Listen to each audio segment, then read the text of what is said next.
Budget సమావేశం జరిగింది. Budget సమావేశం అనంతరం సాధారణ సమావేశం జరపాల్సిన చైర్పర్సన్ లక్ష్మీదేవి కౌన్సిల్ హాల్ నుంచి నిష్క్రమించడంతో టీడీపీ కౌన్సిలర్లు నిరసన వ్యక్తం చేశారు.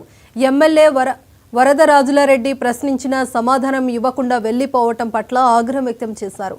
అనంతరం సమావేశంలో ఉన్న 19 మంది కౌన్సిలర్లు ఎమ్మెల్యే ఆధ్వర్యంలో ప్యానెల్ కమిటీ చైర్మన్ గా 5వ వార్డు కౌన్సిలర్ వంగనూరు మురళీధర్ రెడ్డిని ఎన్నుకున్నారు.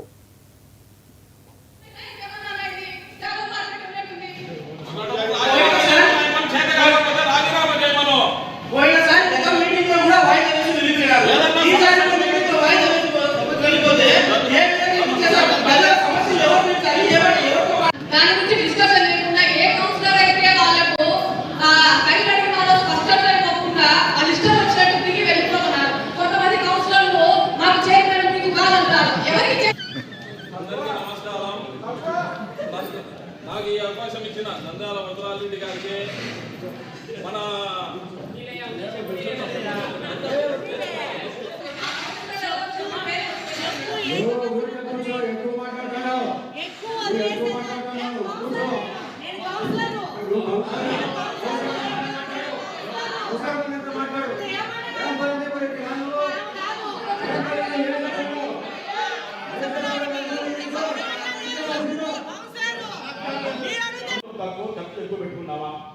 లేదా ఇక్కడ నిల్వ ఉందంటే అది అప్పు కాదు, మిగులుతుంది అంటే మనం అప్పు చేయలేదని ఉద్దేశం.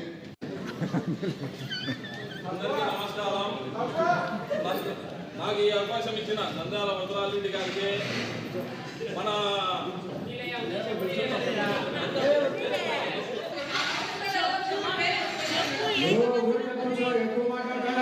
ఎక్కువ